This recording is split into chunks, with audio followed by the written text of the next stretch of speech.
Murid SDN 4 Baito bongkar perbuatan guru Supriyani saat tak kerjakan tugas. Sejumlah murid SDN 4 di Kecamatan Baito, Kabupaten Konawe Selatan, Sulawesi Tenggara mengaku, guru Supriyani adalah guru yang baik dan tidak pernah memukul.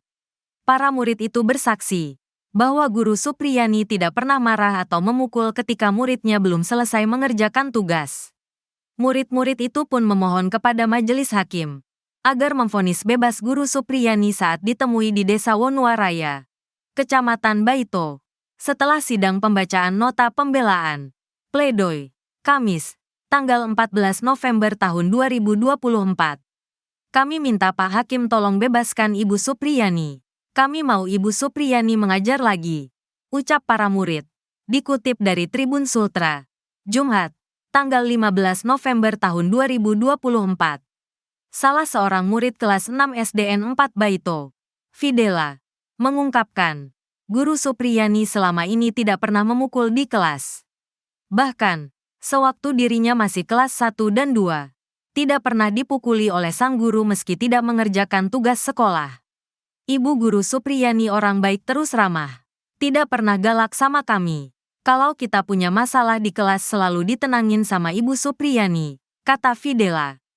Hal senada disampaikan Mesya, murid kelas 6 yang menyebut guru Supriyani tidak pernah memukul. Sekalipun ada murid bandel atau tidak mengerjakan tugas, malahan Ibu guru Supriyani bantu selesaikan tugas kalau kitanya belum kerjakan tugas. Biar di kelas begitu juga tidak pernah marah kalau menegur, jelas Mesya. Viral kisah pilu guru SD bernama Supriyani jadi tersangka dan ditahan gara-gara hukum muridnya. Diketahui bahwa murid yang dihukum Supriyani ternyata adalah anak polisi.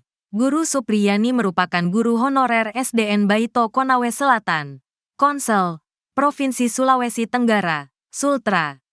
Menurut pengakuan guru Supriyani, ia sempat mengajar anak Aibda WH dan NF sebelum dilaporkan ke polisi. Saat mengajar siswa D anak Aibda WH dan NF, guru Supriyani mengaku biasa saja. Guru Supriyani menyampaikan hal itu saat ditanya oleh Jaksa Penuntut Umum, JPU, pada sidang lanjutan di Pengadilan Negeri, PN, Andulo, Konawe Selatan, Sulawesi Tenggara, Kamis, tanggal 7 November tahun 2024. Supriyani mengaku, selama bulan April tahun 2024, dirinya hanya sekali mengajar di kelas 1 ASDN 4 Baito, tempat anak Aibda WH dan NF belajar. Pertemuan Supriyani dengan para siswa kelas 1A hanya di hari Jumat, tanggal 26 April tahun 2024.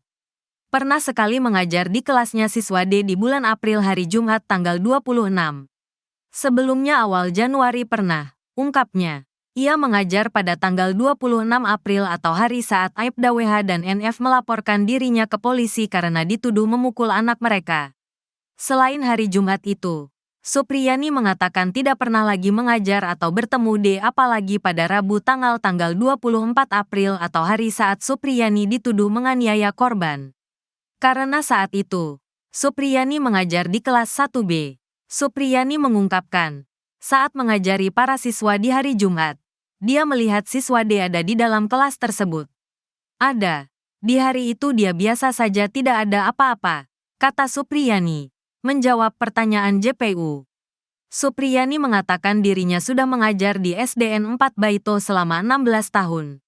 Sementara siswa D baru masuk sebagai peserta didik di sekolah sekitar 6 bulan. Selama bersekolah, kata Supriyani, siswa D memang agak tengil dan aktif di dalam kelas. Aktifnya itu usil suka mengganggu teman sekelasnya, kata Supriyani.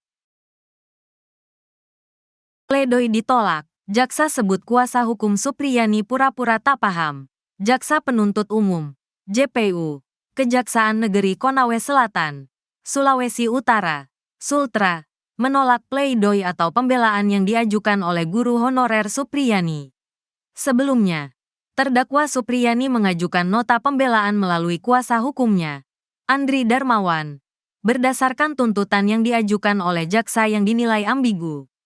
Dalam pledoi tersebut, Andri mengajukan pembelaan bahwa Supriyani harus dibebaskan dari jeratan hukum. Lantaran, Berdasarkan fakta persidangan tidak terbukti menganiaya muridnya yang merupakan anak seorang polisi bernama Aibda WH, Kanit Intelkam Polsek Baito. Namun, nota pembelaan Supriyani tersebut ditolak oleh jaksa karena dinilai tidak semerta-merta menghapuskan atau meniadakan perbuatan terdakwa, sebagaimana yang telah dibuktikan di persidangan. Dalam tanggapannya, jaksa keberatan dengan beberapa poin isi nota pembelaan yang dibacakan oleh kuasa hukum Supriyani. Tim penasihat hukum Supriyani disebut jaksa berbeda saat mencari fakta-fakta yang ditemukan di persidangan. Selain itu, jaksa juga menilai kuasa hukum Supriyani terlalu subjektif dalam memberikan pembelaan terhadap terdakwa selama jalannya persidangan. Jaksa bahkan menilai kuasa hukum Supriyani gagal paham dan cenderung mengabaikan fakta-fakta yang ada di persidangan. Berdasarkan fakta persidangan yang telah terang benderang pada bagian mana yang masih belum paham, atau justru penasihat hukum pura-pura tidak paham dan cenderung mengabaikan fakta-fakta tersebut, jelas jaksa di Pengadilan Negeri PN Andulo, Konawe Selatan saat membacakan tanggapan penolakan terhadap pledoi yang diajukan Supriyani, Kamis, dikutip dari tribunnyusultra.com. Dalam hal ini, menurut jaksa, pihaknya telah memenuhi syarat dalam memberikan dakwaan dan tuntutan pidana kepada Supriyani. Begitupun dengan bukti-bukti yang ditunjukkan jaksa selama persidangan.